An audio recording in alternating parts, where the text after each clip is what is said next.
All right, y'all, check this shit out. Oh, it looks fake lightweight. Why don't y'all take a look at that sign up there? See what it says? I'm talking about the message, what it stands for. It's called gentrification.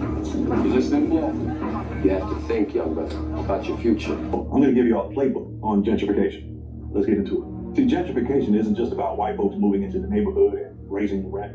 That's the surface stuff. See, the real game starts long before that. Gentrification takes time, but when it hits hard. First, they let the hood fall apart.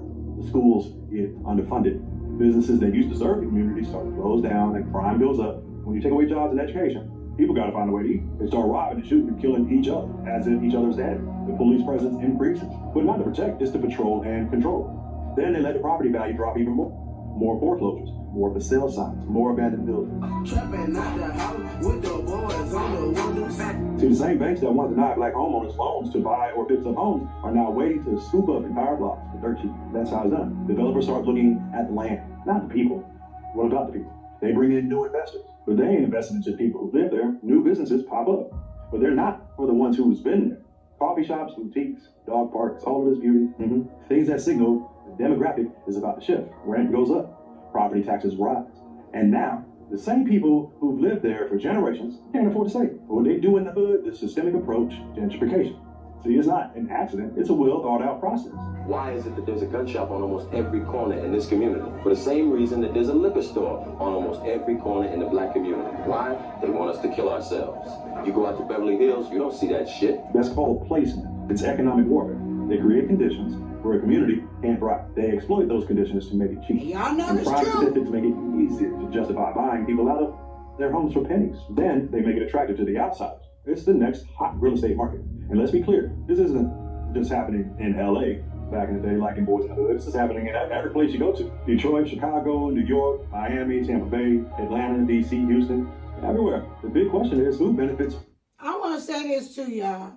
You know, I've been to Baltimore, right? I ain't got to get into detail, but I've been to Baltimore, right? And when I go there, it's like rows of houses that's abandoned. They never trying to fix them up. They're old houses, probably from 100 years ago. They ain't trying to build them up. Why? Why they ain't trying to build those houses back up, y'all? Tell me that. Why nobody coming in to fix none of those houses? But I'll wait. From gentrification. The banks win because they get to resell the same properties at a premium price. They bring the property value down. They can buy the land at a lower price. Then they move all the people out, raise the property value, too. Y'all know it. and sell it at a profit. The city wins because they can collect more tax revenue. The police win because they can justify increased policing and surveillance during the transition period. The people who built the neighborhood, who put culture and history and identity into those streets, they get pushed out, forced to move further out into undeveloped, undesirable areas.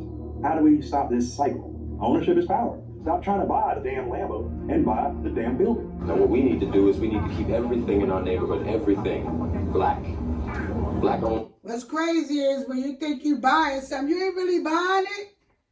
Just like they said, when people buy, let me let him finish so you can, I'll say something after this. With black money. Support local businesses. Change will come in, but if you keep your money circulating in the community, you can give it value before someone else does. Ain't nobody from outside bringing down the property value. It's these folks shooting each other and selling that crack rock and shit. I'm a homeowner. I'm not about to let you drop my property value because you want to come around on some bullshit. I'll call the police. See what he just said? And when he said he a homeowner. I was just watching something on YouTube too. Niggas like, oh, when you think you're a homeowner, when you register your home, that they own your home. They say, look on your mortgage thing. What it say, tenant or owner? That shit. Y'all, no matter what, they own everything. Just when you think you own something. He killed it. Shot him in the head 4 times, kicked him in the face. I tried to call you, but the line was busy. That's right. Be aware. Demand better policies. Cities make these changes because of money and books. If communities organize and push back, they can't just move in unchecked. Like Doughboy said, either they don't know, don't show, or don't care about what's going on in the hood. But now we do know. The question is, what are we going to do about it? Ownership is key. Damn, man, you know, Furious is deep. Do y'all know everything we do, we gotta register? You gotta register for your birth certificate, death for your Social Security, register for your home, register for your car, register for your Medicaid, medicine, register for your Medicaid, register for... You gotta register for everything. They own it all. You own nothing. Nothing. Nothing. Nothing. Hope y'all like that. Deuces. Like, comment, and subscribe. It's going to be a little bit of stuff that I put on my thing too, on my TikTok. Bye.